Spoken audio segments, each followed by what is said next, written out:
பெரிய அடையாளமாக இருந்தாலும் சிறிய அடையாளமாக இருந்தாலும் இதை இணைக்கக்கூடிய ஒரு மிக முக்கிய ஒரு பாலமாக அல்லாஹ் ரப்புல் ஆலமீன் மஹ்தி என்று சொல்லக்கூடிய ஒரு நபரை அல்லாஹ் வைத்திருக்கிறான். அவரினுடைய வருகையை தொடர்ந்து அவரினுடைய வருகை வெளிப்பட ஆரம்பித்து விட்டார். அவரை அல்லாஹ் ரப்புல் ஆலமீன் வெளிக்கொண்டு வர ஆரம்பித்து விட்டார். அதற்கு பிறகு அல்லாஹ் ரப்புல் ஆலமீன் கூறப்பட்ட அந்த 10 பெரிய அடையாளங்களை அல்லாஹ் வெளிக்கொண்டு வந்து விடுவான்.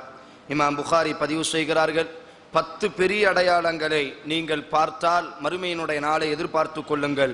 அதில் மிக முக்கியமாக புகை மூட்டம் என்று சொல்லக்கூடிய வானங்களிலிருந்து அல்லாஹ் ரப்புல் ஆலமீன் உலகத்தின் பக்கம் ஒரு புகை மூட்டத்தை அல்லாஹ் ஏற்படுத்துவான். இரண்டாவதாக தஜ்ஜால் என்று சொல்லக்கூடிய மிக பெரும் ஒரு குழப்பவாதியை அல்லாஹ் வெளிக்கொண்டு வருவான். மூன்றாவதாக மனிதர்களுக்கு மத்தியில் பேசக்கூடிய பிரிக்கக்கூடிய ஒரு அதிசய பிராணியை அல்லாஹ் ரப்புல் ஆலமீன் கொண்டு வருவான். நான்காவதாக உதிக்கக்கூடிய சூரியனை வழக்கத்திற்கு மாற்றமாக மேற்கு திசையின் பக்கம் அல்லாஹ் உதிக்க வைப்பான். ஐந்தாவதாக அந்த தஜ்ஜாலை கொலை செய்து இந்த உம்மத்தை ஆளுவதற்காக வேண்டிய ஈசாவை அல்லாஹ் இறக்குவான். ஆறாவதாக யஜூஜ் மஅஜூஜ் என்று சொல்லக்கூடிய ஒரு கூட்டத்தார்களை குழப்பத்திற்குரிய ஒரு நபர்களை அல்லாஹ் உருவாக்குவான். ஏழாவதாக அல்லாஹ் ரப்புல் ஆலமீன் கிழக்கே ஒரு பூகம்பமாகவும், எட்டாவதாக மேற்கே ஒரு பூகம்பமாகவும், ஒன்பதாவதாக அரபு தீபகற்பத்தினுடைய நடுவிலே அல்லாஹ் ரப்புல் ஆலமீன் ஒரு பெரிய ஒரு பூகம்பத்தை அல்லாஹ் ஏற்படுத்துவான். பத்தாவதாக யமனிலிருந்து அல்லாஹ் ஒரு நெருப்பு குண்டத்தை உருவாக்கி முழு மனித சமூகத்தையும் அந்த நெருப்பு அப்படியே அரித்து கொண்டு செல்லக்கூடிய ஒரு சூழ்நிலையை கொண்டு அல்லாஹ் இந்த உலகத்தினுடைய கதையை, இந்த உலகத்தினுடைய முடிவை அல்லாஹ் ஏற்படுத்துவான் என்பதாக நபிகள் நாயகம் ஸல்லல்லாஹு அலைஹி வஸல்லம் அவர்கள் கூறினார்கள். அந்த மிக முக்கியமான 10 அடையாளங்களில் இன்றைய தினம் நாம் சில அடையாளங்களை முடிந்த அளவிற்கு எவ்வளவு நேரம் இருக்குமோ அந்த நேரத்தின் அடிப்படையில் குர்ஆன் சுன்னாவின் அடிப்படையில் அந்த அடையாளங்கள் என்றால் என்ன, அந்த அடையாளங்கள் என்னென்ன அடிப்படையில் எல்லாம் அல்லாஹ்வின் தூதர் பேசி இருக்கிறார்கள், அந்த அடையாளத்தின் பொழுது நமது செயல்பாடுகள் எவ்வாறு இருக்க வேண்டும் என்பதை உணர்ந்து கொள்ள வேண்டும். மிக முக்கியமாக முதல் பெரிய அடையாளமாக மஹ்தி வெளிவர ஆரம்பித்தவுடன் அல்லாஹ் ரப்புல் ஆலமீன் கொண்டு வரக்கூடிய அதிமுக்கியமான ஒரு அடையாளம், வானத்திலிருந்து அல்லாஹ் ஒரு புகை மூட்டத்தை அல்லாஹ் கொண்டு வருவான். உங்கள் வீடுகளுக்கு சென்றால் 44வது அத்தியாயத்தினுடைய 10வது வசனத்திலிருந்து 16வது வசனம் வரை அல்லாஹ் ரப்புல் ஆலமீன் பேசும் பொழுது ஃபர்தகிப் யௌம தஅத்திஸ் ஸமாஉ பிதுகானின் முபீன், நபியே தெளிவான வானத்தினுடைய அந்த தெளிவான புகை கொண்டு வரக்கூடிய அந்த நாளை அவர்கள் எதிர்பார்க்கட்டும். யஹ்ஷன்னாஸ், அந்த புகை என்ன செய்யும் என்று சொன்னால் முழு மனித சமூகத்தை சூழ்ந்து கொள்ளும். ஹாதா அஸாபுன் அலீம், அதுதான் மிகப்பெரிய வேதனையாக இருக்கும். ரப்பனா க்ஷிஃப் அன்னல் அஸாப இன்னா முகினூன், அவ்வாறு அந்த புகையை மனித சமூகம் அனுபவிக்க ஆரம்பித்து விட்டால், மனிதர்களுக்கு மத்தியில் அந்த புகை ஊடுருவ ஆரம்பித்து விட்டால், காஃபிர்கள் எல்லாம் பாவிகள் எல்லாம் ரப்பனா, எங்களை படைத்த ரப்பே, இக்ஷிஃப் அன்னல் அஸாப இன்னா முஃமினூன், நாங்கள் பார்த்து கொண்டோம் யா அல்லாஹ், உனது வேதனையை நாங்கள் அனுபவித்துக் கொண்டோம் யா அல்லாஹ், நாங்கள் மூமினாக மாறிவிட்டோம், எங்களிடத்திலிருந்து இந்த வேதனையை நீ நீக்குவாயாக என்று முழு மனித சமூகமும் கரம் தூக்குவார்கள். அன்னா லகுமுல் ذிக்ரா வகத் ஜாஅகும் ரசூலும் முபீன், நபியே அவர்களுக்கு சொல்லிவிடுங்கள், இது எச்சரிக்கை மட்டும்தான், உங்களுக்கு முன்னால் இப்படியெல்லாம் நடக்கும், நீங்கள் சீர்திருத்தம் அடைந்து கொள்ளுங்கள், உங்கள் வாழ்க்கையை அல்லாஹ்வின் பக்கம் மீட்டு வாருங்கள் என்றெல்லாம் அழைப்பு கொடுத்த பொழுதெல்லாம் அவர்கள் உதாசீனப்படுத்தினார்களா இல்லையா? உங்களுக்கு உபதேசம் வந்தது, நபியும் நான் அனுப்பி வைத்தேன் என்றாலும் நீங்கள் புறக்கணித்ததினால் இந்த வேதனையை நீங்கள் சுவைத்து பாருங்கள் என்பதாக நாம் அவர்களுக்கு சுப செய்தி சொல்வோம். சும்ம தவல்லவ் அன்ஹு வகாலு முஅல்லமு மஜ்னூன், அவர்கள் அவரை புறக்கணித்தார்கள், நபியினுடைய உபதேசத்தை புறக்கணித்தார்கள். இன்னும் அவர்கள் எதையெல்லாம் தெரிந்து கொள்ள வேண்டும் என்பதாக நினைத்தார்களோ, எமது நபியை பைத்தியக்காரர் என்றெல்லாம் அவர்கள் திட்டினார்கள். அதற்காக வேண்டி மனித சமூகம் அழிவதற்காக வேண்டி நாம் ஏற்படுத்தக்கூடிய வேதனை என்பதாக யௌம நபுத்திஷுல் பதுஷத்தல் குபரா இன்னா முகினூன், நாம் உங்களை அந்த புகையை கொண்டு மிக கடுமையாக பிடிப்போம் என்பதாக அல்லாஹ் ரப்புல் ஆலமீன் 44வது அத்தியாயத்தினுடைய 10வது வசனத்திலிருந்து 16வது வசனம் வரை அல்லாஹ் ரப்புல் ஆலமீன் பதிவு செய்கிறார். இந்த வசனத்தில் அல்லாஹ் ரப்புல் ஆலமீன் என்ன சொல்கிறான் என்று சொன்னால், அந்த மறுமையினுடைய நாளினுடைய நெருக்கத்தில் வானத்திலிருந்து நாம் ஒரு புகை மண்டலத்தை வெளியாக்குவோம். அல்லாஹ்வின் தூதர் ஸல்லல்லாஹு அலைஹி வஸல்லம் புகை மண்டலம் என்றால் என்ன, மூமின்கள் அன்றைய சூழ்நிலையில் அந்த புகையை எவ்வாறு அனுபவிப்பார்கள் என்றெல்லாம் அல்லாஹ்வின் தூதர் கூறினார்கள். அவ்வாறு வானத்திலிருந்து அந்த புகை வரும் பொழுது முழு உலகமும் அந்த புகையை பார்ப்பார்களாம். அல்லாஹ்வின் தூதர் கூறினார், முழு உலகமும் அந்த புகையை பார்ப்பார்களாம். மூமின்களாக இருந்தால் அவர்களினுடைய இந்த கஃபின் பக்கம், அவர்களினுடைய இந்த அக்குளின் பக்கம் அந்த புகை வரும். ஒரு ஜலதோஷம் பிடித்தால் ஒரு மூமினுக்கு என்ன ஒரு பாதிப்பு ஏற்படுமோ அந்த பாதிப்பை தவிர அல்லாஹ் அதிகமாக அந்த பாதிப்பை ஏற்படுத்த மாட்டானாம். இமாம் புகாரி பதிவு செய்கிறார்கள், இமாம் அபூ தாவூத் ரஹிமஹுல்லா பதிவு செய்கிறார்கள். அந்த புகை மூட்டம் வரும் பொழுது மூமின்கள் அன்றைக்கு வாழ்ந்து கொண்டிருப்பார்கள், முழு உலகமும் அந்த புகையை எதிர்கொள்வார்களாம். அல்லாஹும் அப்படித்தான் பதிவு செய்கிறான். அல்லாஹ்வின் தூதர் ஸல்லல்லாஹு அலைஹி வஸல்லம் அந்த புகையினால் காஃபிர்களை வேதனை செய்வதற்காக வேண்டி, காஃபிர்களுக்கு உணர்த்துவதற்காக வேண்டி, இதோ பெரிய அடையாளத்தினுடைய துளிர் உதிக்க ஆரம்பித்து விட்டது, உங்களினுடைய நாள் முடிவுக்கு வரப்போகிறது என்பதை அல்லாஹ் எச்சரிக்கை செய்வதற்காக வேண்டி இறக்கக்கூடிய அந்த வேதனையை மூமின்கள் எவ்வாறு அனுபவிப்பார்களே ஆனால் அவர்களினுடைய அக்குளின் வழியாக அந்த புகை வரும். ஒரு ஜலதோஷம் பிடித்தால் ஒரு மூமினினுடைய நிலை, ஒரு மூமினினுடைய வாழ்க்கை எவ்வாறு இருக்குமோ அதே போன்றுதான், மிகப்பெரிய பாதிப்பு ஏற்படாது. ஆனால் காஃபிராக இருந்தால் அந்த புகை அவர்களினுடைய காதின் வழியாக இறங்கி அவர்களினுடைய உடல்களை எல்லாம் அது பெருக்க வைத்து மிக பெரும் அடியை காஃபிர்களுக்கு மத்தியில் அந்த புகை ஏற்படுத்தும் என்பதாக நபிகள் நாயகம் ஸல்லல்லாஹு அலைஹி வஸல்லம் அவர்கள் கூறுகிறார்கள். மற்றொரு ஹதீஸில் உங்களினுடைய இறைவன் 3 விஷயங்களை கொண்டு எச்சரிக்கை செய்கிறான், அந்த 3 விஷயங்கள் நடந்துவிட்டால் அதற்கு பிறகு நீங்கள் என்ன நினைத்தாலும் இறைவனினுடைய சிறந்த அடியார்களாக மாற முடியாது. அதில் மிக முக்கியமாக வானத்திலிருந்து புகை மூட்டத்தை நீங்கள் பார்த்து விட்டால், அந்த நாளை நீங்கள் அனுபவித்து விட்டால், தஜ்ஜால் வெளிவர ஆரம்பித்து விட்டால், அதிசய பிராணி மனிதர்களோடு பேச ஆரம்பித்து விட்டால், நீங்கள் அதற்கு பிறகு எத்தனை முறை ரப்பின் பக்கம் யா அல்லாஹ் ரப்பனா க்ஷிஃப் அன்னல் அதாப், யா அல்லாஹ் இந்த வேதனையை நீ நீக்குவாயாக, இன்னா முஃமினூன் நாங்கள் மூமின்களாக மாறிவிட்டோம் என்று நீங்கள் கரங்களை தூக்கினாலும் அல்லாஹ் உங்களுக்கு பதில் கொடுக்க மாட்டான் என்பதாக நபிகள் நாயகம் ஸல்லல்லாஹு அலைஹி வஸல்லம் அவர்கள் கூறுகிறார்கள். அப்ப பெரும் அடையாளங்களில் அல்லாஹ் ரப்புல் ஆலமீனும் 44வது அத்தியாயம் 10 to 16 வசனம் வரை இந்த புகை மூட்டம் என்று சொல்லக்கூடிய இந்த அடையாளத்தை அல்லாஹ் எச்சரிக்கை செய்கிறார். இரண்டாவதாக நாம் எல்லாம் அதிகம் தெரிய வேண்டும் என்று ஆசைப்படக்கூடிய மிக முக்கியமான ஒரு அடையாளம் தான் தஜ்ஜால் என்று சொல்லக்கூடிய ஒரு அடையாளம். இந்த புகை மூட்டத்தை அல்லாஹ் வெளிக்கொண்டு வர ஆரம்பித்து விட்டால், மஹ்தி அலைஹிஸ்ஸலாம் ஆட்சி செய்து கொண்டிருக்கக்கூடிய இந்த சூழ்நிலையில் பல நாடுகளை வெற்றி கொண்டு முஸ்லிம்களும் உலகமும் அமைதியாக ஆட்சி செய்து கொண்டிருக்கக்கூடிய இந்த காலகட்டத்தில் தான் அல்லாஹ் ரப்புல் ஆலமீன் ரசூலுல்லாஹி ஸல்லல்லாஹு அலைஹி வஸல்லம் அவர்கள் கூறினார்கள். இமாம் புகாரி ரஹிமஹுல்லா பதிவு செய்கிறார்கள், நூஹ் அலைஹிஸ்ஸலாம் அவர்களிலிருந்து நான் வரை இந்த உம்மத்தினுடைய முதல் இறை தூதராக லா இலாஹ இல்லல்லாஹ்வை கொண்டு பிரச்சாரம் செய்வதற்காக வேண்டி அல்லாஹ்வால் அனுப்பப்பட்ட அதிமுக்கியமான ஒரு நபி நூஹ் அலைஹிஸ்ஸலாம். ஆதம் அலைஹிஸ்ஸலாம் மனிதராக இருந்தார், நபியாக இருந்தார். ஆனால் லா இலாஹ இல்லல்லாஹ்வுக்காக வேண்டி சிலை வணக்கத்திற்கு எதிராகவெல்லாம் அவர் நபியாக அனுப்பப்படவில்லை. காரணம், தேவையும் இல்லை. அவர் வாழும் பொழுதும் அவரினுடைய காலம்தான் ஆரம்ப காலம். அவர் ஒரு மூமினாக இருந்தார், அவரினுடைய சந்ததிகள் மூமினாக இருந்தார்கள். சிலை வணக்கம் என்பது அவரினுடைய காலத்தில் மற்ற பாவங்கள் வேண்டுமையானால், கொலைகளும் கொள்ளைகளும் வேண்டுமையானால் மலிந்திருந்தாலும், ஆனால் சிலை வணக்கம் அல்லாஹ்வை நிராகரிக்கக்கூடிய ஒரு சூழ்நிலை ஆதம் அலைஹிஸ்ஸலாத்தினுடைய காலத்தில் அல்லாஹ் ஏற்படுத்தவில்லை. அதனால்தான் குர்ஆனில் கூட அல்லாஹ் பதிவு செய்யும் பொழுது சிலை வணக்கத்திற்கு எதிராக அனுப்பப்பட்ட முதல் இறை தூதர் இந்த நூஹ் அலைஹிஸ்ஸலாம் என்று அல்லாஹ் அறிமுகப்படுத்துவான்.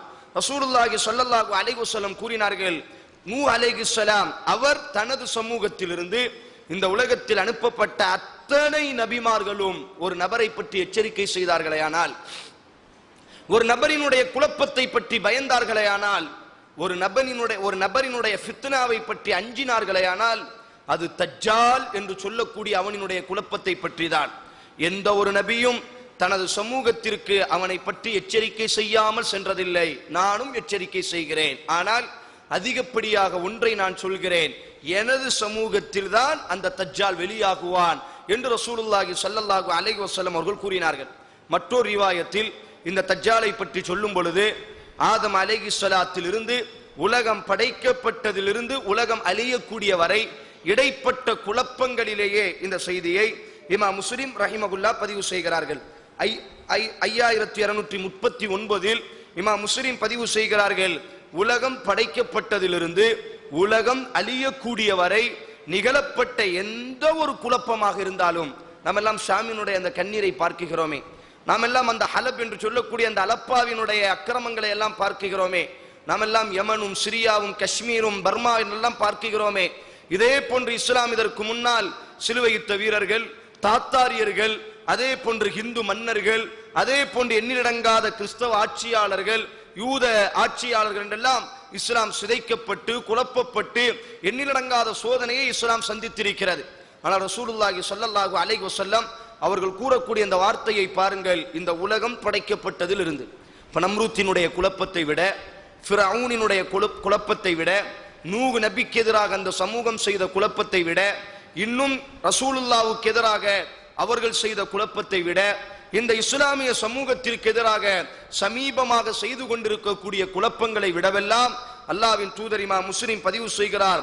அப்ப எப்பேற்பட்ட ஒரு நபரை நாம் எல்லாம் எதிர்கொள்ள போகிறோம் என்பதற்கு 5239 ரசூலுல்லாஹ் கூறும் பொழுது, உலகம் படைக்கப்பட்டதிலிருந்து உலகம் அழியக்கூடிய வரை தஜ்ஜாலை விட ஒரு பெரிய குழப்பத்தை இந்த உலகப்பந்தில் யாருமே பார்த்திருக்க மாட்டார்கள், அவன் நிகழ்த்த காத்திருக்கிறான் என்று ரசூலுல்லாஹி ஸல்லல்லாஹு அலைஹி வஸல்லம் கூறினார்கள்.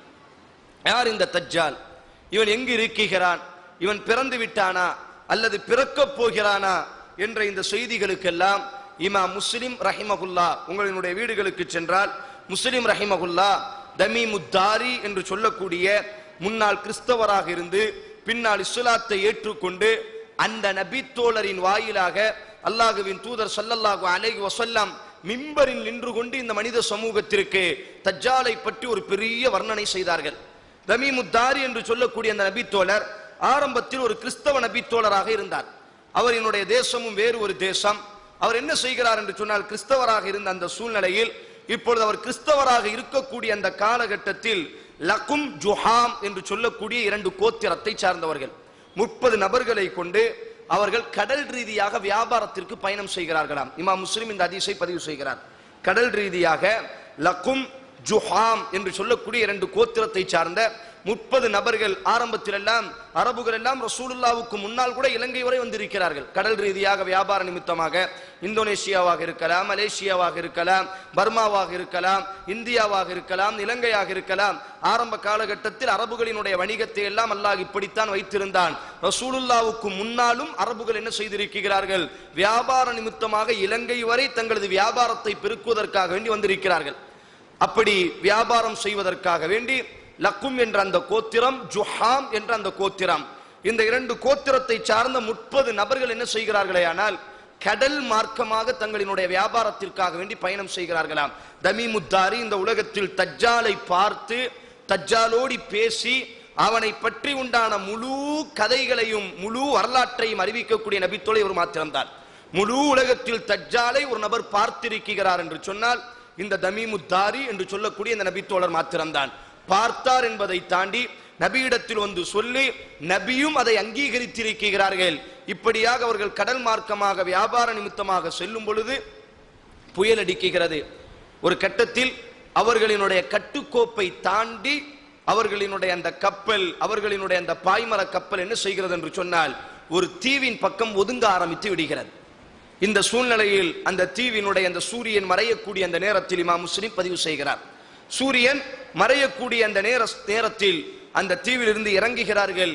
அப்பொழுது ஒரு மிகவும் முடிகள் பெருத்த நிலையில் அதனுடைய மலம் இருக்கக்கூடிய இடம் கூட தெரியாத அளவிற்கு முடிகள் எல்லாம் உடல் முழுவதும் முடிகளாக இருக்கிறது. பார்ப்பதற்கு அருவருப்பான ஒரு மிருகம். அந்த மிருகம் இந்த தமீமுத்தாரியோடு இந்த வந்த 30 பயணிகளோடு பேச ஆரம்பிக்கிறது.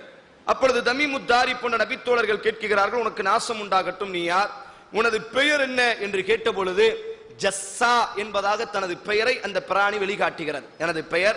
மனிதர்களோடு பேசக்கூடிய அந்த ஆச்சரியமான தமீமுத்தாரி சொல்கிறார்கள், ஏதோ ஷைத்தான் என்றுதான் நாங்கள் எல்லாம் பயந்து விட்டோம், மனிதர்களோடு இது பேசியது ஜஸ்ஸா, இதெல்லாம் எமது அறிவை கொண்டு பேசினான். நான் கேட்கிறேன், இந்த இடத்தில் ஒரு துணுக்கு செய்தியாக நான் எல்லாம் பதிவு செய்கிறேன். அறிவை கொண்டு ஹதீஸை அணுக வேண்டும்.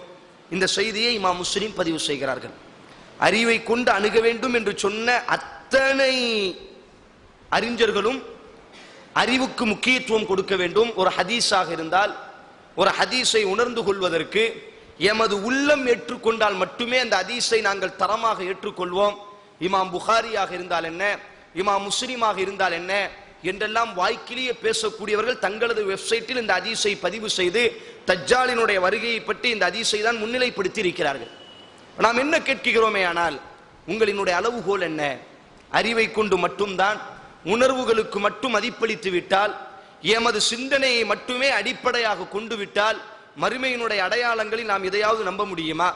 அல்லது தஜ்ஜாலினுடைய இந்த ஹதீஸ் இமாம் முஸ்லிம் பதிவு செய்கிறார், அறியப்பட்ட அத்தனை நபித்தோழர்களும் சஹீகான நபித்தோழர்கள், இந்த ஹதீஸ் சஹீக் என்பதாக நாம் அல்ல, மறுக்கக்கூடிய சூனியமாக இருக்கலாம், கண் திருஷ்டியாக இருக்கலாம். கண் திருஷ்டிக்கு என்ன அளவுகோலை கொண்டிருக்கிறீர்களோ இந்த தஜ்ஜாலை ஒருவன் ஏற்றுக்கொண்டால் சூனியமாக இருந்தாலும் கண் திருஷ்டியாக இருந்தாலும் ஏற்றுக்கொண்டு தான் ஆக வேண்டும். இல்லை, கண் திருஷ்டி எல்லாம் அறிவுக்கு பொருந்தவில்லை, சூனியம் எல்லாம் அறிவுக்கு பொருந்தவில்லை என்று உங்களினுடைய நாவுகளினால் நீங்கள் வடை சுட ஆரம்பித்தால் முதலில் நீங்கள் மறுக்க வேண்டிய ஹதீஸ் இந்த தஜ்ஜாலினுடைய ஹதீஸாகத்தான் இருக்கும். காரணம், அறிவுக்கு அணு அளவு கூட பொருந்தாமல் அல்லாஹ்வுடைய ஆற்றலை நீங்கள் கொண்டு போய் சூனியக்காரர்களுக்கு வைக்கிறீர்களே, பார்த்து விட்டால் கருகி விடுவானா, பார்த்து விட்டால் நோய் வந்து விடுமா என்றெல்லாம் நாவுகளை கொண்டு நீங்கள் எல்லாம் பேசினீர்களே. நான் கேட்கிறேன், தஜ்ஜால் செய்யக்கூடிய அதிசயத்தை இமாம் புகாரி பதிவு செய்திருக்கிறார். தஜ்ஜாலை பற்றி இந்த மனித சமூகத்திற்கு சஹீகான புத்தகம் எழுதியவர்கள் நீங்கள் தான். தஜ்ஜாலை பற்றி, தஜ்ஜால் என்றால் யார், அவனினுடைய வர்ணனைகள் என்ன, ஆன்லைன் பிஜேக்கு நீங்க போனீங்கன்னா மறுமையினுடைய பெரும் 10 அடையாளங்கள் என்றே தலைப்பிட்டு சகோதரர் பிஜே ஒரு புத்தகம் எழுதியிருப்பார். அந்த புத்தகத்தினுடைய அடிப்படையாக அவர் சொன்ன குறிப்பை கொண்டுதான் உங்களுக்கு எல்லாம் நான் பாடம் நடத்தி கொண்டிருக்கிறேன். இந்த ஹதீஸ், அவன் உயிர்ப்பிப்பான், அவன் மழை பொழிய வைப்பான், அவன் செல்வங்களை கொடுப்பான், இதையெல்லாம் நீங்கள் எவ்வாறு அணுகினீர்கள்? அப்ப உங்களுக்கு தேவை என்று சொன்னால், காரணம் இந்த ஹதீஸை மறுத்தால் இந்த உம்மத் உங்களை தெளிவாக தெரிந்து கொள்வார்கள். இந்த ஹதீஸை நீங்கள் மறுத்துவிட்டால் நீங்கள் வியாக்கியானம் செய்து பேசி எழுதியதற்கெல்லாம் உங்களினுடைய சூழ்நிலைகளை இந்த உம்மத்து தெரிந்துவிடும் என்பதற்காக வேண்டி உங்களினுடைய நாவுகளினால் சுட்ட வடையை நீங்கள் சுவைப்பதற்காக வேண்டி ஆதரிக்கிறீர்களே. ஆனால் இதை விடவுமா சூனியத்தினுடைய ஹதீஸ் பெரியதாக மாறிவிட்டது?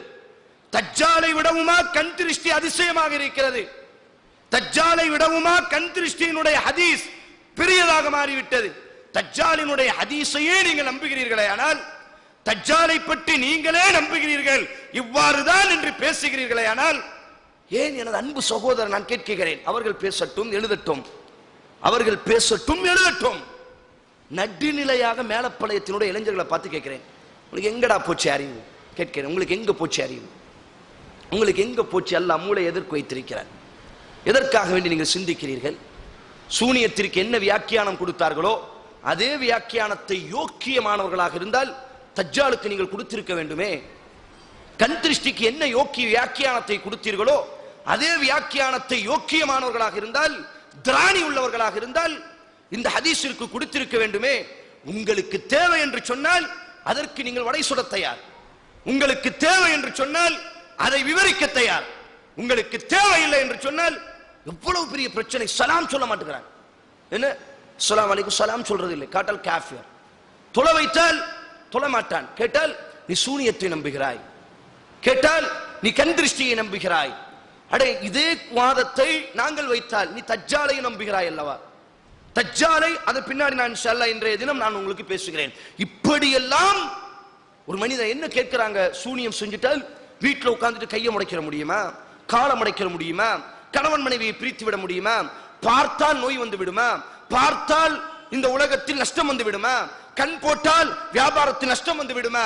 நான் கேட்கிறேன், இந்த வாதம் சரியானதையானால் உங்களுக்கு ஆராய்ச்சி செய்வதற்கு உரிமை இருக்கிறது, உங்களுக்கு ஆராய்ச்சி செய்வதற்கு உரிமை இருக்கிறது, சிந்திப்பதற்கு உரிமை இருக்கிறது. ஆனால் தவறிலும் நடுநிலையாக இருக்க வேண்டும். அதுதான் ஒரு சிறந்த யோக்கியமான குறித்தான அளவுகோல்.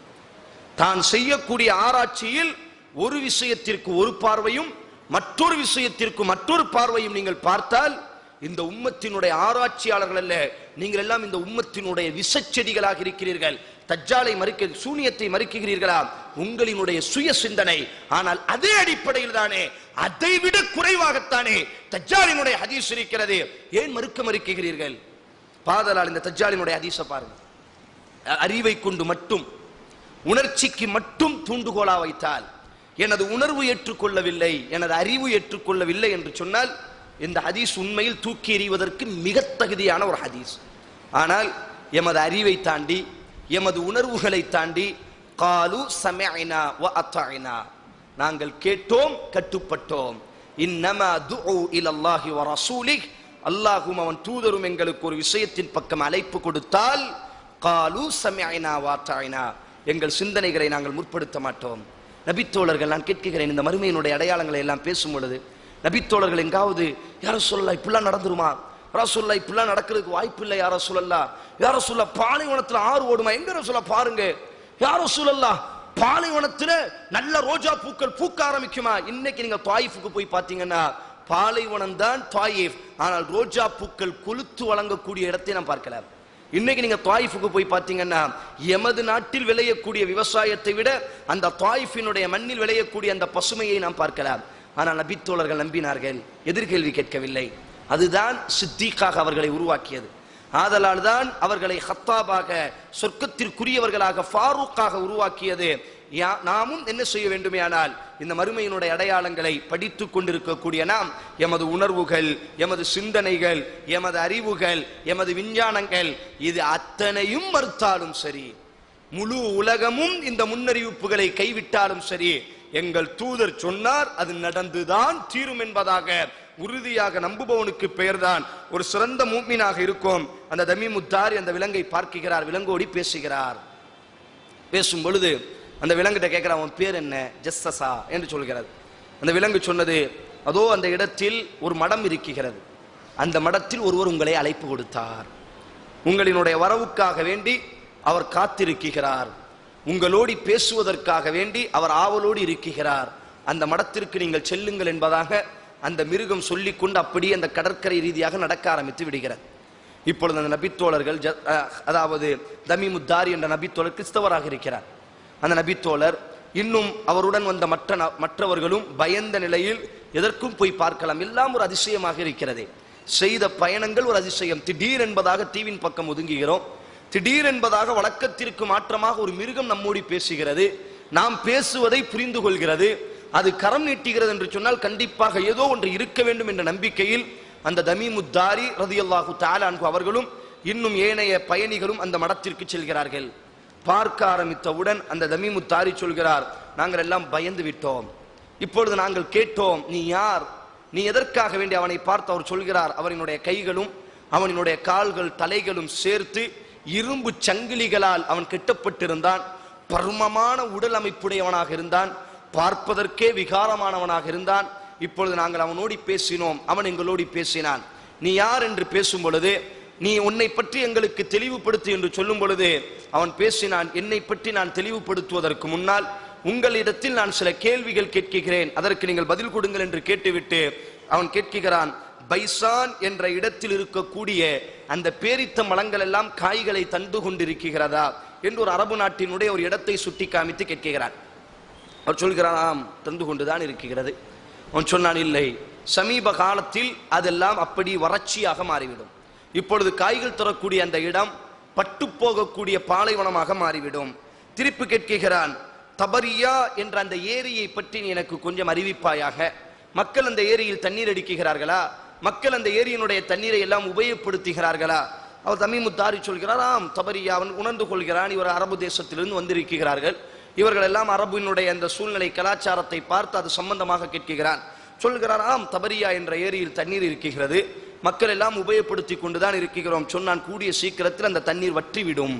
மீண்டும் கேட்கிறான், சுக்கர் என்று சொல்லக்கூடிய அந்த ஏரியை பற்றி எனக்கு சொல் என்பதாக சொல்லி இவ்வாறு பேச்சு நடந்து கொண்டிருக்கும் பொழுது தமீமுத்தாரி இடத்தில் கேட்கிறான், உம்மு சமுதாயத்தில் இருந்து ஒரு நபி அனுப்பப்பட்டாரே, அவரை பற்றி உனக்கு ஏதாவது தகவல் தெரியுமா, இப்பொழுது எங்கு இருக்கிறார்? இப்பொழுது தமீமுத்தாரி சொல்கிறார், மக்காவில் இருந்து மதீனாவிற்கு புலம்பெயர்ந்து வந்து விட்டார். அப்பொழுது மீண்டும் கேட்கிறான், யுத்தம் நடந்து கொண்டிருக்கிறதா? மக்காவாசிகளுக்கும் அவர்களுக்கு மத்தியிலாம் நடந்து கொண்டிருக்கிறது. விளைவுகள் என்ன? ஒரு முறை இவர்கள் வெற்றி பெறுகிறார்கள், மறுமுறை அவர்கள் வெற்றி பெறுகிறார்கள். இப்படி பேசிக் கொண்டிருக்கக்கூடிய சூழ்நிலையில் அவன் சொல்கிறான், முழு அரபுகளுக்கும் ஏற்றமானது அந்த உம்மி நபியை பின்பற்றுவது மட்டும்தான் முழு அரபுகளுக்கும் ஏற்றமானதாக இருக்கும் என்பதாக பேசிக் கொண்டிருக்கும் பொழுது இப்பொழுது அந்த தமீமுத்தாரி இடத்தில் தன்னை பற்றி அறிமுகப்படுத்துகிறான். நான் தான் தஜ்ஜாலாக இருக்கிறேன், நான் தஜ்ஜாலாக இருக்கிறேன். கூடிய சீக்கிரத்தில் அல்லாஹ் ரப்புல் ஆலமீன் எனக்கு விடுதலை தர தயாராக இருக்கிறான் என்று தன்னை பற்றி வர்ணனை செய்கிறார். அல்லாஹுவின் தூதர் ஸல்லல்லாஹு அலைஹி வஸல்லம் அவர்களிடத்தில் இந்த தமீமுத்தாரி என்று சொல்லக்கூடிய இந்த நபித்தோழர் சொன்னதற்கு பிறகு ஸலாத்துல் ஜாமிஆ என்ற தொழுகை நிறைவேற்றப்படும். மலைகளுக்காக வேண்டி, சூரிய கிரகணத்திற்காக வேண்டி எல்லாம் நபித்தோழர்களினுடைய காலத்தில் சூரிய கிரகணம், சந்திர கிரகணம் ஏற்பட்டு விட்டால் அல்லாஹ்வின் தூதர் ஸல்லல்லாஹு அலைஹி வஸல்லம் இந்த தொழுகை நிறைவேற்றுவார்கள். இந்த தொழுகை முடித்ததற்கு பிறகு மிம்பரில் ஏறுகிறார்கள். நபித்தோழர்கள் இமாம் முஸ்லிம் பதிவு செய்கிறார்கள், அல்லாஹ்வின் தூதர் சிரித்த நிலையில் புன்முறுவலோடி எங்கள் அனைவரையும் உட்கார வைத்து உங்களுக்கு பயமுறுத்துவதற்காக வேண்டியோ உங்களை கவலைக்குள்ளாக்குவதற்காக வேண்டியோ நான் இதை சொல்லவில்லை. தமீமுத்தாரி ஆரம்பத்தில் கிறிஸ்தவராக இருந்தார் என்று உங்களுக்கு தெரியும். இப்பொழுது தமீமுத்தாரி என்னிடத்தில் ஒரு செய்தியை சொன்னார், நான் உங்களிடத்தில் அந்த செய்தியை சொல்கிறேன். இதற்கு முன்னால் நான் இந்த செய்தியை சொன்னேனா சொல்லவில்லையா என்று ரசூல் ஸல்லல்லாஹு அலைஹி வஸல்லம் கேட்டார்கள். இந்த செய்தியை சொல்லி முடித்தவுடன் அத்தனை நபித்தோழர்களும் கரம் தூக்கினார்கள். அல்லாஹ்வின் தூதரே, தமீமுத்தாரி வருவதற்கு முன்னாலும் இதே செய்தியை நீங்கள் எங்களுக்கு சொல்லி இருக்கிறீர்கள். தஜ்ஜால் இந்த இடத்தில் இருக்கிறான். இந்த செய்தி பேசிக் கொண்டிருக்கும் பொழுது ரசூலுல்லாஹி ஸல்லல்லாஹு அலைஹி வஸல்லம் இறுதியாக சொன்னார்கள், தஜ்ஜால் ஷாமினுடைய ஒரு கடலில் இருக்கிறான். இல்லை இல்லை இல்லை, யமனின் இருக்கிறான். இல்லை இல்லை இல்லை, அதாவது இன்றைய இந்தோனேசியா போன்று இருக்கக்கூடிய அந்த கிழக்கை நோக்கி கரம் நீட்டினார்கள். இந்த இடத்தில்தான் தஜ்ஜால் இருக்கிறான், இந்த இடத்தில்தான் தஜ்ஜால் இருக்கிறான் என்பதாக அல்லாஹ்வின் தூதர் ஸல்லல்லாஹு அலைஹி வஸல்லம் அப்ப ஆரம்பத்தில் ஷாம் என்று சொல்கிறார்கள். இது அரபுகளினுடைய ஒரு இயற்கையான ஒரு பண்பு, ஒரு நபரினுடைய கவனத்தை திருப்புவதற்காக வேண்டி. நாம் எல்லாம் ஒவ்வொருவருக்கும் அந்த மொழி சம்பந்தமாக ஒவ்வொருவருக்கும் ரசூலுல்லாஹ் மாற்றி மாற்றி பேசினார்கள் என்றெல்லாம் இதெல்லாம் அரபு தெரியாமல், இலக்கணம் தெரியாமல், குறுப்புத்தியை நினைக்கக்கூடிய ஒரு வார்த்தைகள். இதெல்லாம் ரசூல் ஸல்லல்லாஹு அலைஹி வஸல்லம் ஏதோ தெரியாமல் அல்ல, அரபுகளினுடைய ரசூலுல்லாஹ்வுடைய ஒரு இயற்கையான பண்பை பற்றி இமாம் புகாரி பதிவு செய்கிறார். உங்க வீடுகளுக்கு போனீங்கன்னா புகாரியை முதல் பாகத்தை படிச்சு பாருங்க. அல் இல்ம் பாபுல் இல்ம், கல்வி என்ற தலைப்பை கொண்டு வருவார்கள். அப்படி கொண்டு வரும்பொழுது ரசூல் நாம எல்லாம் ஒரு விஷயத்தை சொல்லும் பொழுது எப்படி சொல்லுவோம்? சாப்பிட்டீங்களா, இப்படி இந்த நன்மை செய்யுங்க, ஒரு நாளைக்கு நீங்க என்ன செய்யுங்க, லுகா தொழுங்கள், இப்படித்தான் நாம எல்லாம் சொல்லுவோம். ஆனா அரபுகளும் நபியும் எப்படி என்று சொன்னால், ஒரு செய்தியை சொல்ற முன்ன கேட்டி யா முஆத் என்று அழைப்பார்கள். அவர் வந்துருவார், லப்பைக் யா ரசூலல்லாஹ். இமாம் புகாரி பதிவு செய்கிறார்கள். கொஞ்ச நேரம் கழிச்சு திருப்பி யா முஆத் அப்படிமா, லப்பைக் யா ரசூலல்லாஹ். திருப்பி கொஞ்ச நேரம் கழிச்சு யா முஆத் என்று, லப்பைக் யா ரசூலல்லாஹ். இதெல்லாம் என்ன? தன் பக்கம் கவனத்தை செலுத்துவதற்காக வேண்டி. அதே மாதிரி ரசூல் ஸல்லல்லாஹு அலைஹி வஸல்லம் ஒரு விஷயத்தை டைரக்டா கொண்டு போக மாட்டாங்க. இது கல்வியை கொண்டு செல்லக்கூடிய ஒரு அணுகுமுறை. ரசூலுல்லாஹ் கேட்பாங்க, ஹஜ்ஜத்துல் விதால அரஃபாவினுடைய மைதானத்தில் நின்றுக்கிட்டு, இது எந்த இடம்? என் நபித்தோழருக்கு தெரியாதா? என் ரசூலுல்லாஹ்க்கு தெரியாதா? இது எந்த மாதம்? ரசூலுல்லாஹ் கேட்பாங்க.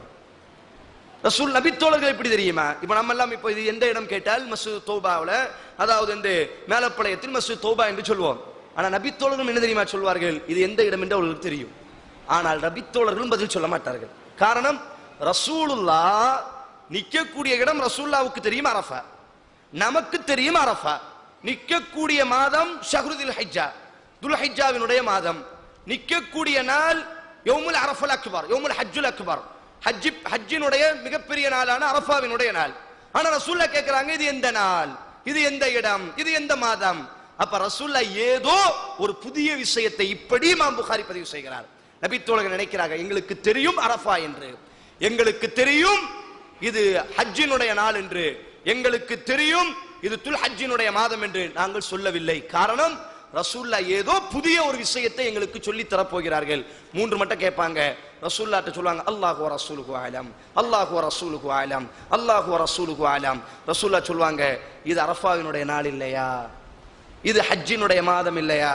அதே மாதிரிதான் தங்களினுடைய சிந்தனையை நல்ல ஆர்வமா இருக்கும் பொழுது சிந்தனையை ஒரு விஷயத்தின் பக்கம் கவனத்தை திருப்புவதற்காக வேண்டி ஷாமினுடைய கடற்கரை லா லா லா லா இல்லை இல்லை இல்லை, யமனினுடைய கடற்கரை லா லா லா இல்லை இல்லை இல்லை, கிழக்கினுடைய கடற்கரை தான். அப்ப என்ன தோண ஆரம்பிக்கும், சும்மா கிழக்குன்னு சொன்னா கூட டக்குன்னு மறதி வந்து விடும். ஆனா இதற்கு பிறகு இப்படி பாடம் நடத்தும் பொழுது அல்லாஹ்வின் தூதர் ஒரு சிறந்த ஆசிரியராக அனுப்பப்பட்டார். அப்ப இந்த தஜ்ஜாலினுடைய இடத்தை பற்றி சொல்லும் பொழுது யமனினுடைய கடற்கரை இல்லை, இது ஷாமினுடைய கடற்கரையில் அவன் இருக்கிறான் இல்லை, கிழக்கு தேசத்தில் கடற்கரைகள் இருக்கிறது, அந்த கடற்கரையில் தான் அவன் கூடாரமிட்டு இருக்கிறான், அவனினுடைய மடம் இருக்கிறது, அங்கிருந்துதான் அவன் வெளியாக காத்திருக்கிறான் என்பதாக ரசூலுல்லாஹி ஸல்லல்லாஹு அலைஹி வஸல்லம் அந்த தஜ்ஜாலினுடைய இடத்தை பற்றி வர்ணிக்கிறார்.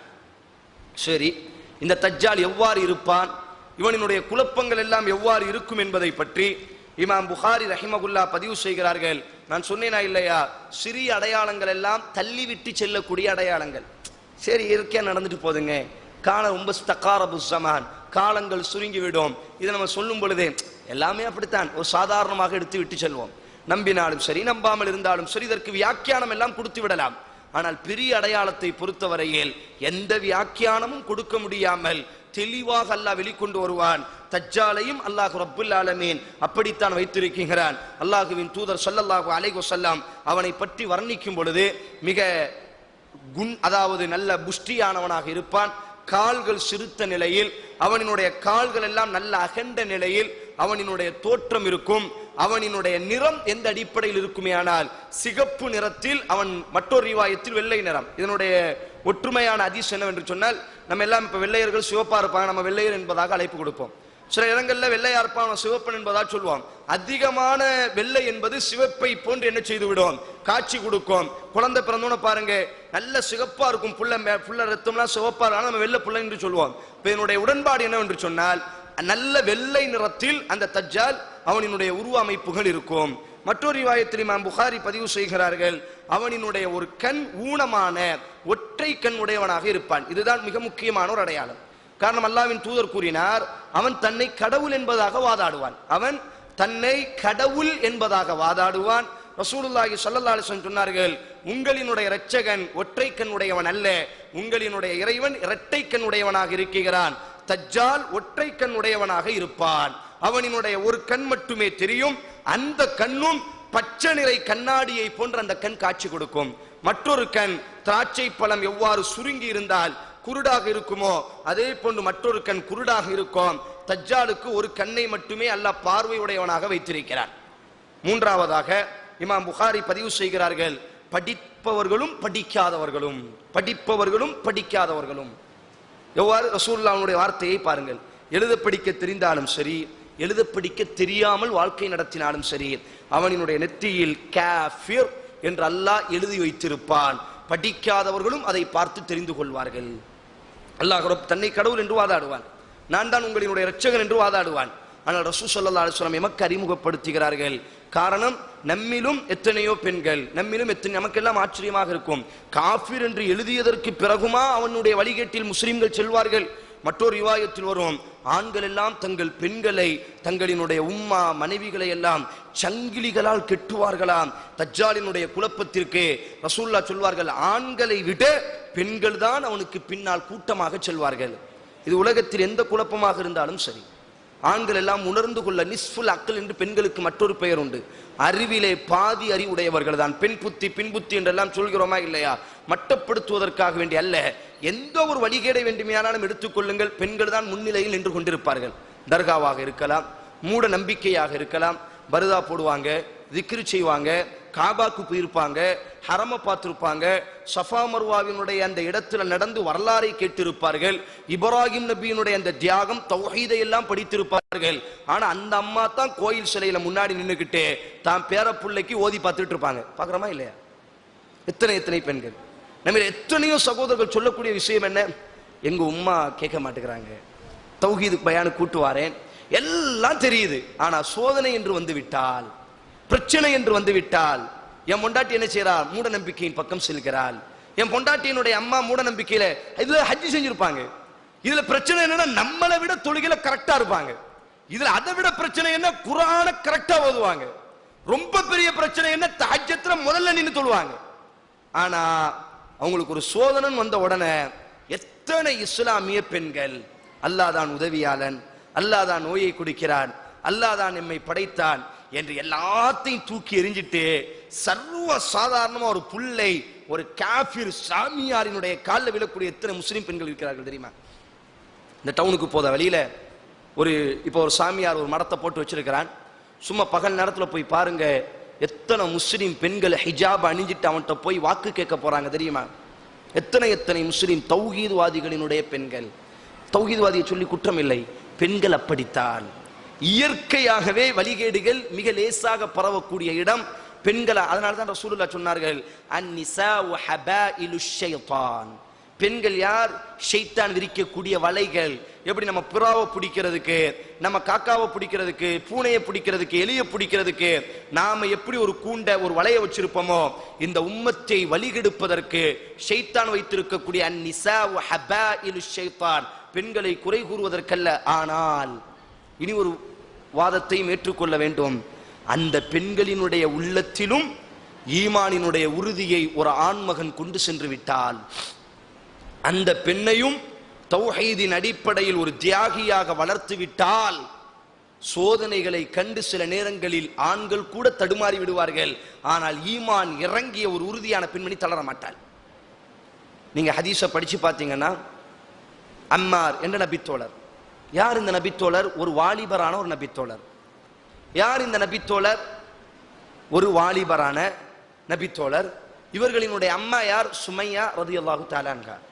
பெண்களினுடைய ஈமானில் நாங்கள் கவனம் செலுத்த வேண்டும். ரசூலுல்லாஹ் கூறினார், தஜ்ஜாலினுடைய நெருக்கத்தில் பெண்களினுடைய கால்களில் சங்கிலியை கெட்டிவிட்டு கணவன் கடைவீதிக்கு செல்வான், சங்கிலிகளை அறுத்துவிட்டு தஜ்ஜாலுக்கு பின்னால் செல்வார்கள். இது எமது பெண்களை நாங்கள் ஈமானின் அடிப்படையில் தயார்படுத்தாவிட்டால் தஜ்ஜாலினுடைய சூழ்ச்சியில் விழக்கூடிய முதன் மக்களாக எமது பெண்கள் மட்டுமே இருப்பார்கள். ஆனால் இந்த சோதனைகளை எல்லாம் தாண்டி அவர்களினுடைய உள்ளத்தில் கொஞ்சம் கொஞ்சமாக ஈமானை நாம் இறக்கிவிட்டால், நாம் மனம் தளரக்கூடிய அந்த நேரத்திலும் எமது பெண்களினுடைய ஈமானில் கவனம் செலுத்திவிட்டால் எம்மை விட உறுதிமிக்க வீர மங்கைகளாக மாறுவார்கள். அம்மா ரலியல்லாஹு தஆலா அன்ஹு ஒரு வாலிபர், இரத்த துடிப்புள்ள ஒரு நபர், அடிகளை தாங்கக்கூடிய அளவிற்கு ஓரளவிற்கு உடல் இருக்கக்கூடிய நபித்தோழர். அவங்களினுடைய உம்மா யார்? சுமையா ரலியல்லாஹு தஆலா அன்ஹா. வயது முதிர்ந்த ஒரு பெண்மணி. இவை அனைத்தையும் தாண்டி ஒரு பெண், இவை அனைத்தையும் தாண்டி அல்லாஹ்வே சொல்கிறான், பெண் என்பவள் பலகீனமாக படைத்திருக்கிறேன். ஒரு பெண்மணி, இவை அனைத்தையும் தாண்டி ஒரு வயது முதிர்ந்தவள். சுமையாவையும் வேதனைப்படுத்தப்படும், அம்மாரையும் வேதனைப்படுத்தப்படும். சுமையாவையும் கொலை செய்யப்படும், அம்மாரையும் கொலை செய்வதற்கு முயற்சி செய்யும் பொழுது நாவளவில் அம்மார் ஈமானை மறுத்து விடுவார்கள். ஆனால் சுமையா மறுத்திருக்க மாட்டாள். என்ன தெரிகிறது? இது அல்லாஹ் வரவேற்றான். இது அதற்காக வேண்டிய அம்மார் ரலியல்லாஹு அன்ஹுடைய ஈமான் குறையல்ல, அல்லாஹ் வரவேற்றான். உங்களை கொடுமைப்படுத்தும் பொழுது, கொலை செய்ய நெருங்கிவிட்டால் உள்ளத்தில் ஈமானை சுமந்து கொண்டு நாவளவில் ஈமானை மறுத்தாலும் குற்றம் இல்லை என்று அல்லாஹ் வஹி அறிவித்தான். ஆனால் சுமையா, நீ என்னை துண்டு துண்டாக வெட்டினாலும் சரி, எம்மை கொலை செய்து எங்களை எல்லாம் சின்ன பின்னமாக்கினாலும் சரி, எந்த சூழ்நிலையிலும் நாவளவிலும் மறுக்க மாட்டோம், உள்ளத்தளவிலும் மறுக்க மாட்டோம். என்ன காரணம்? பெண்கள் கூர்மையான கத்தியை போன்றவர்கள், கூர்மையான வாளை போன்றவர்கள்.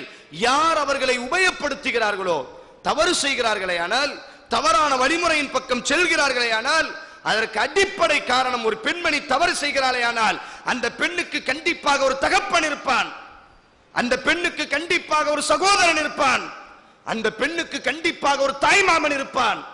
ஆனால் நாம் என்ன செய்கிறோம்? ஊரினுடைய பெண்களினுடைய கற்பை யோசித்துக் கொண்டிருக்கிறோம், ஊரினுடைய பெண்களினுடைய லட்சணத்தை புறம் பேசிக் கொண்டிருக்கிறோம், ஊரினுடைய பெண்களினுடைய ஈமானை இடை போட்டுக் கொண்டிருக்கிறோம். எனது தாயினுடைய ஈமான், எனது மனைவியின் ஈமான், எனது குழந்தையின் ஈமான் எந்த அடிப்படையில் வைத்திருக்கிறோம்? அதனால்தான் அல்லாஹ் ரப்பல் ஆலமீன் சூரத்து தஹ்ரீம் ضربallahu مثلا للذين آمنوا امرأة, இந்த குர்ஆனை படிச்சு பாருங்க. எப்படி வாழக்கூடாது என்பதற்கும் அல்லாஹ் பெண்களைத்தான் உதாரணம் சொல்வார். சூரத்து தஹ்ரீம். எப்படி தியாகியாக வாழ வேண்டும் என்பதற்கும் அல்லாஹ் பெண்களைத்தான் உதாரணம் சொல்வார். காரணம் என்ன? பெண் பயன்படுத்தக்கூடிய இடம் அப்படிப்பட்ட இடம். சொல்வார், அதாவது ஆவதும் பெண்ணாலே அழிவதும் பெண்ணாலே. யா அல்லாஹ் ரப்பல் ஆலமீன் எப்படி வாழ வேண்டும் என்பதற்கு ஏதாச்சும் ரெண்டு நபிமார்கள் அல்லாஹ் உதாரணம் சொன்னானா? மூசாவினுடைய வாழ்க்கை என்று அல்லாஹ் சொன்னானா? அல்லது ஈசாவின் வாழ்க்கை என்று அல்லாஹ் சொன்னானா? யார சொன்னான் தெரியுமா? அந்த மூசாவினுடைய கரத்தை பிடித்து ஈமான் கொண்ட மூசாவின் வளர்ப்பு தாயான ஆசியாவைத்தான் இந்த உம்மத்தினுடைய முன்மாதிரியாக அல்லாஹ் சொன்னான். ஈசாவை சுமந்த தாய் மரியமைத்தான் அல்லாஹ் முன்மாதிரியாக கொண்டான். காரணம் என்ன? அந்த பெண்ணினுடைய உள்ளத்தில் ஈமானை இறக்கிவிட்டால், அந்த பெண்ணினுடைய ஆன்மீகத்தில் நாம் கவனம் செலுத்திவிட்டால், கால்கள் நடுங்கக்கூடிய நமது நேரத்தில் கூட பெண்களினுடைய ஈமான் சரியாக இருந்தால் நடுங்க மாட்டார்கள். ஆனால் எமது பெண்களினுடைய உள்ளத்தினுடைய ஈமானில் கவனம் செலுத்த மறுத்துவிட்டால் எத்தனை வழிகேடுகள் வந்தாலும் சரி, அந்த வழிகேட்டினுடைய காசு வாங்காத விளம்பரத்தாரர்களாக எமது பெண்கள் தான் முன்னால் நிற்பார்கள். அதைத்தான் அல்லாஹ்வின் தூதர் ஸல்லல்லாஹு அலைஹி வஸல்லம் கூறினார்கள். தஜ்ஜாலினுடைய குழப்பத்தில் மிக கொடூரமான அடிப்படையில் அவனை பின்பற்றுபவர்கள் பெண்களாகத்தான் இருப்பார்கள். ஈமான் கொண்டவர்கள் எல்லாம் அவர்களை வீட்டிலே வைத்து பூட்டிக் கொண்டு செல்வார்கள். நம்மளே இப்ப பார்க்கிறோமா இல்லையா? நம்ம முன்னாடி நல்ல தௌஹீது லா இலாஹா இல்லல்லாஹ் ஆமா என்னெல்லாம் வைக்க கூடாது, நாம அதெல்லாம் போக கூடாதுன்னு நம்ம இந்த பக்கம் திரும்பின உடனே பிள்ளைக்கு காய்ச்சல் வந்துட்டுனா நேரா பிள்ளைய கோயிலுக்கு கூட்டு போயிடுவாங்க. பார்க்குறோமா இல்லையா? இல்லை, இயற்கை. பெண்கள் யோசிக்க மாட்டார்கள். நாம் பேசினோமே, நாம் நம்பினோமே, நாம் வாக்கு கொடுத்தோமே. அதைத்தான் ரசூலுல்லாஹ் சொன்னார்கள். பெண்களை போட்டு கதவை பூட்டி சங்கிலியை போட்டு கெட்டிட்டு போவாங்க ஆண்கள் எல்லாம். அஹ்மது ரஹிமகுல்லாஹ் பதிவு செய்கிறார்கள், சங்கிலியை அறுத்து எரிந்து விட்டு அந்த தஜ்ஜாலினுடைய குழப்பத்திற்கு பின்னால் காரணம் அவனினுடைய தலையில் ரசூலுல்லாஹ் இப்படியெல்லாம் குழப்பம் செய்கிறானே, ஆனால் அதாவது முஸ்லிம் என்ற போர்வையில் மாத்திரமல்ல, அவன் காஃபிர் என்று தெளிவாக குழப்பம் செய்வார். நம்மில எத்தனை பூசாரிகள் குழப்பம் செய்கிறார்கள், நம்மில எத்தனை சாமியார்கள் குழப்பம் செய்கிறார்கள். தெரிந்து கொண்டு கல் சிலை என்று தெரிந்து கொண்டோம். நம்மில எத்தனை பெண்கள் பர்தாவை போட்டுக் கொண்டு செல்கிறார்கள். அதே போன்றுதான் ரசூலுல்லாஹ் சொன்னார், அவனை படிக்க தெரிந்தாலும் படிக்க தெரியாமல் இருந்தாலும் அத்தனை நபர்களும் உணர்ந்து கொள்ளலாம், காஃபிர் என்று எழுதப்பட்டிருக்கும்.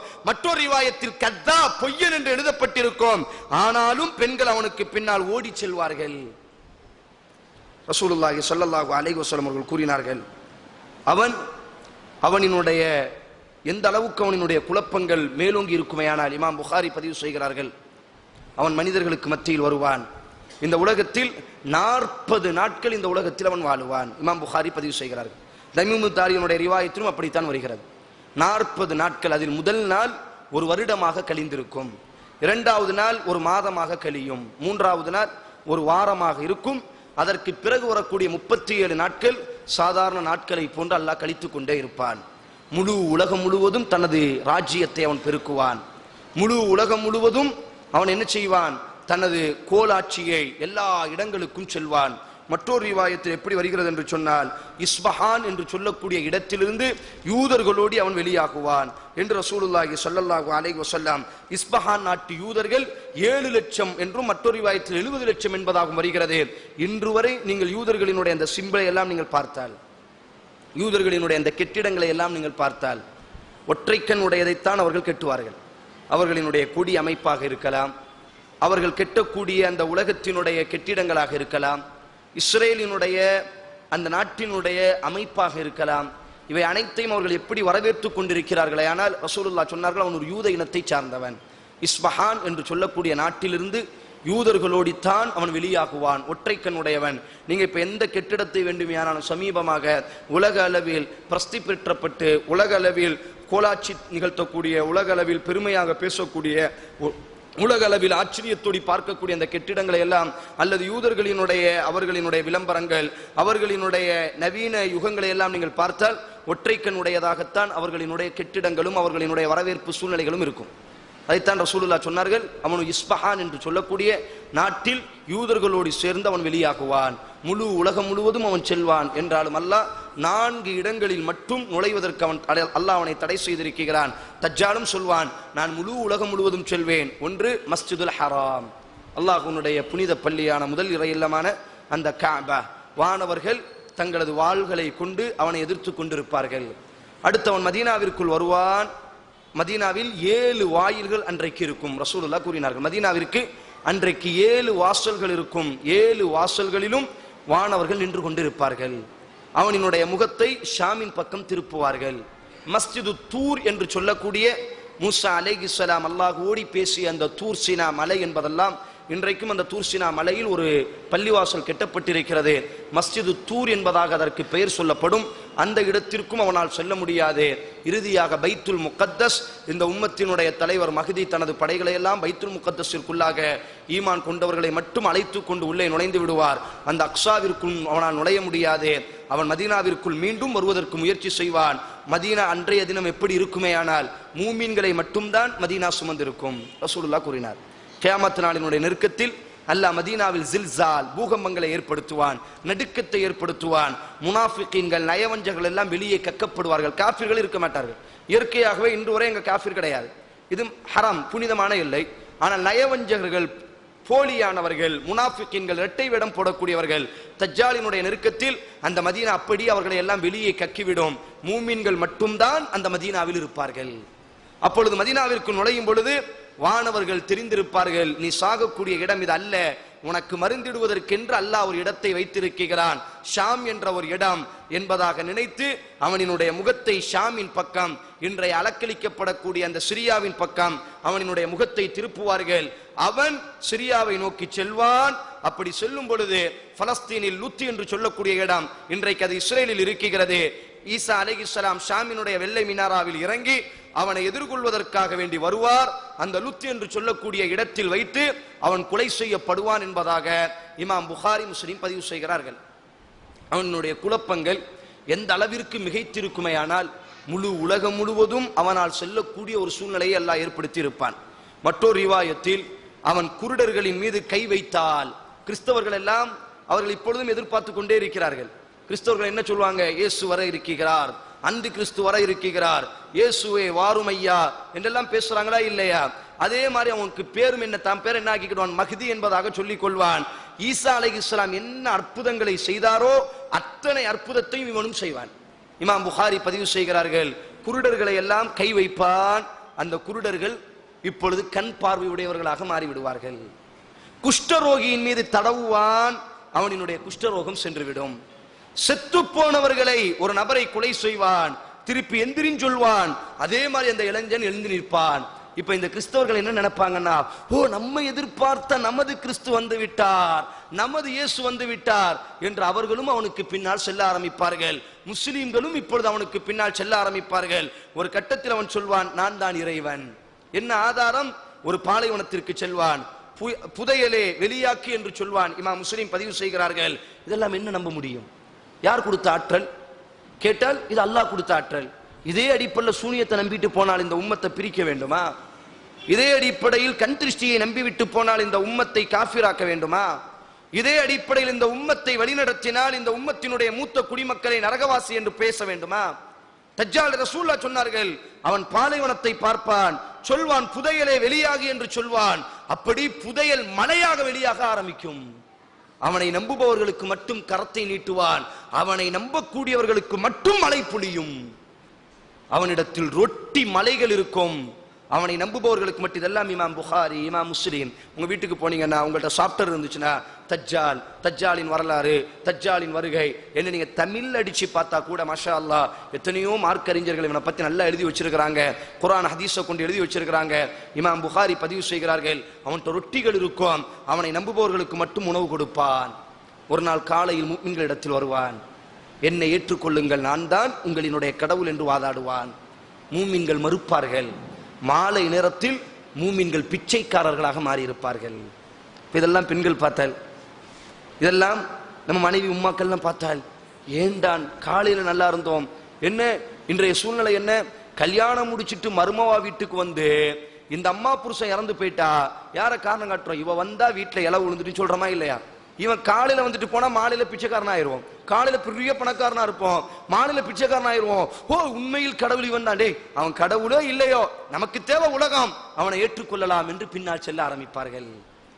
ரசூலுல்லாஹி ஸல்லல்லாஹு அலைஹி வஸல்லம் சொன்னார்கள், அவன் ஒரு கட்டத்தில் அவன் நல்ல குடிநீரை வைத்திருப்பான், ஒரு கட்டத்தில் சுடுதண்ணீரை வைத்திருப்பான். தாகத்தால் அவனை ஈமான் கொள்ளாததினால் வறட்சியான நாட்களை ஏற்படுத்துவான். மூமின்களுக்கு தான் சோதனை.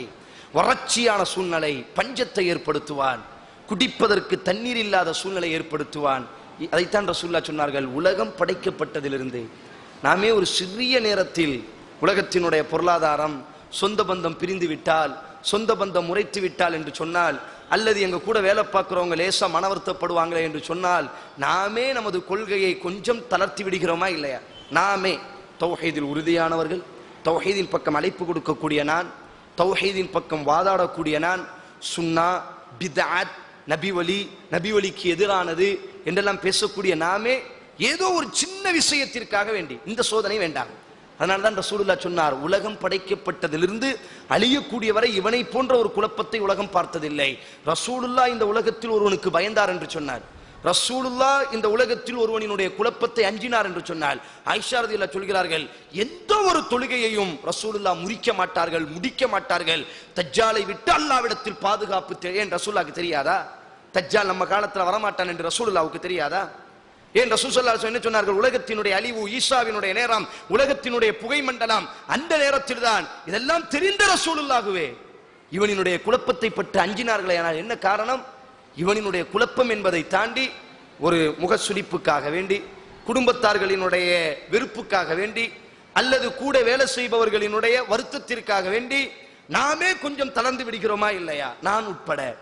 இந்த குழப்பத்தை எல்லாம் பார்த்தால் அதைத்தான் ரசூலுல்லாஹ் கூறினார், பெரிய ஒரு குழப்பம் எந்த அளவுக்கு இருக்கும் என்று சொன்னால் அவனை நம்புபவர்களை மட்டுமே பணக்காரர்களாக அன்றைய தினத்தில் வாழுவார்கள். குடிப்பதற்கு தண்ணீர் இருக்காது. இப்பொழுது அவன் தூக்குவான், என்னை உனது கடவுளாக ஏற்றுக்கொள்கிறாயா, நான் தான் உனது இறைவனாக என்று நீ வாக்கு கொடுக்கிறாயா என்று நீ வாக்கு கொடுத்தால் உனக்கு குளிர்ந்த நீரை நான் தருகிறேன்.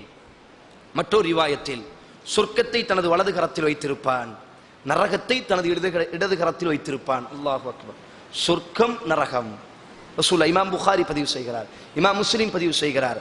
கேட்பான், தூக்குவான், என்னை நீங்கள் ஏற்றுக்கொள்கிறீர்களா? இப்பொழுது அவர்கள் சொல்வார்கள், முஃமின்கள் ரசூலுல்லாஹ் சொல்லித் தருகிறார்கள், வேண்டாம் ஏற்றுக்கொள்ளாதீர்கள், அவன் உங்களை நரகத்தில் போடுவான், ஆனால் நீங்கள் சொர்க்கவாசி என்று நான் உங்களுக்கு உத்தரவாதம் தருகிறேன்.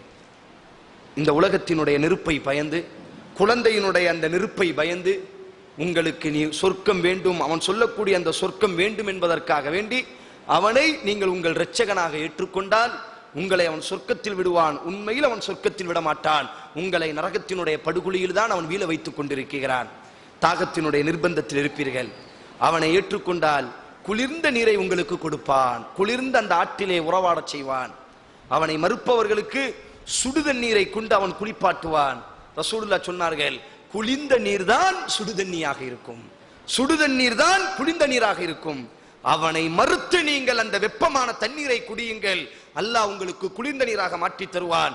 இந்த உலகத்தினுடைய சோதனைக்காக வேண்டி நீங்கள் விட்டுவிட. நான் தான் மீண்டும் சொல்கிறேன், தஜ்ஜாலினுடைய குழப்பம் ஏதோ சும்மா இப்பெல்லாம் நடக்க போது, நமக்கு என்ன ஆக போகுது? இல்லை என் அன்பு சகோதரர்களே, இந்த குழப்பம் மிக மோசமானது. நூகும் அதற்கு பிறகு வந்த அத்தனை நபியும் பயந்தார்களேயானால், அல்லாவின் தூதர் பயந்தார்களேயானால், நபித்தோழர்கள் சொல்கிறார்கள், இந்த ஹதீஸை எல்லாம் நாங்கள் கேட்டதற்கு பிறகு ஒரு பாலைவனத்தில் நடந்து சென்றால், ஒரு முற்கள் நிறைந்த இடத்திற்கு நடந்து சென்றால், தஜ்ஜால் எங்களை பின்பற்றுகிறானா, தஜ்ஜால் எங்களோடு வருகிறானா என்று நாங்கள் இரவிலே பயந்தோம். அந்த அளவிற்கு அல்லாஹ்வின் தூதர் எச்சரிக்கை செய்தார். காரணம், அவனினுடைய குழப்பம் அவ்வளவு மிக மோசமானதாக இருக்கும். ஈமானினுடைய சர்வ சாதாரணம் முகசுளிப்புக்காக வேண்டியே மார்க்கத்தினுடைய சுன்னாவை நாம் இலக்குகிறோமே, ஆனால் மிகப்பெரிய பலகீனத்தையும் மிகப்பெரிய பிரச்சனையையும் ஏற்படுத்தும் பொழுது அதைத்தான் ரசூலுல்லாஹ் கூறினார், கூட்டம் கூட்டமாக அவனுக்கு பின்னால் செல்வார்கள், விரல் விட்டு எண்ணக்கூடிய மூமின்கள் மட்டும்தான் மஹ்திக்கு பின்னால் செல்வார்கள் என்பதாக அல்லாஹ்வின் அலைஹி வஸல்லம் கூறினார்கள். ஒரு கட்டத்தில் அவனினுடைய குழப்பம் மிஞ்சும் பொழுது ஒரு இளைஞனை கொலை செய்வான்.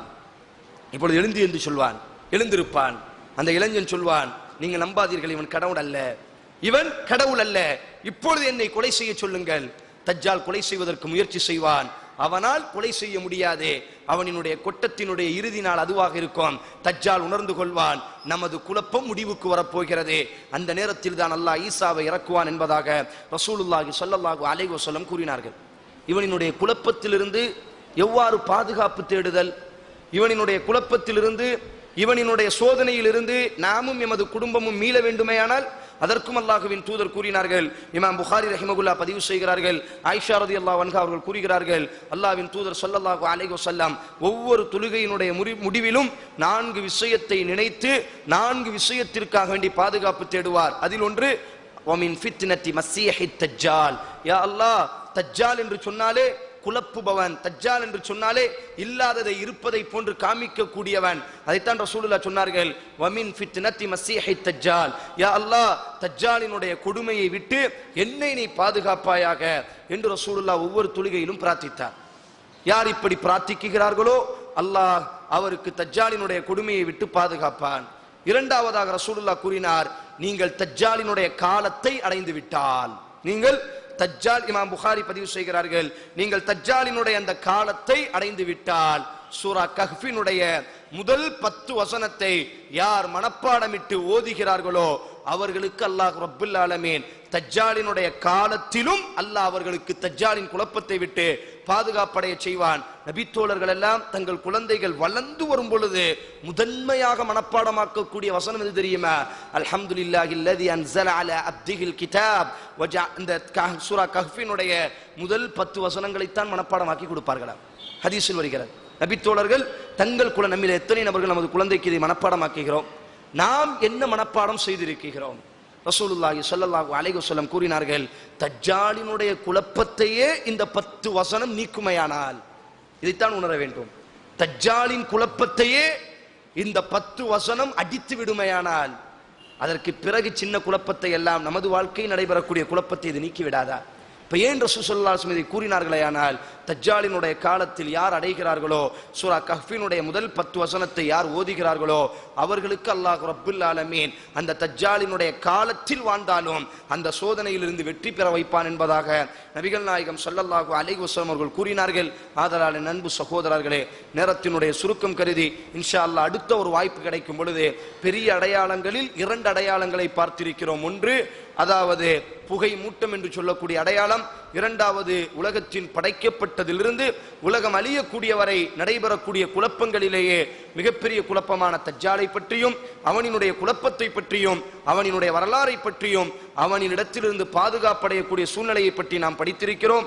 இன்ஷா அல்லாஹ் அடுத்த ஒரு சூழ்நிலை கிடைக்கும் பொழுது மீதி இருக்கக்கூடிய அடையாளங்களை இதே போன்று வரலாற்று ரீதியாக நாம் பார்க்கலாம். கேட்டுவிட்டு செல்வதை விட, கேட்டுவிட்டு பிரிந்து செல்வதை விட, பேசக்கூடிய நானாக இருந்தாலும் கேட்கக்கூடிய நீங்களாக இருந்தாலும் எந்த சூழ்நிலையாக இருந்தாலும் நோக்கமெல்லாம் எமது வாழ்க்கைகள் மாற்றமடைய வேண்டும் என்ற ஒரே நோக்கத்திற்கு தான் ஏற்பாடு செய்யப்பட்டிருக்கிறது.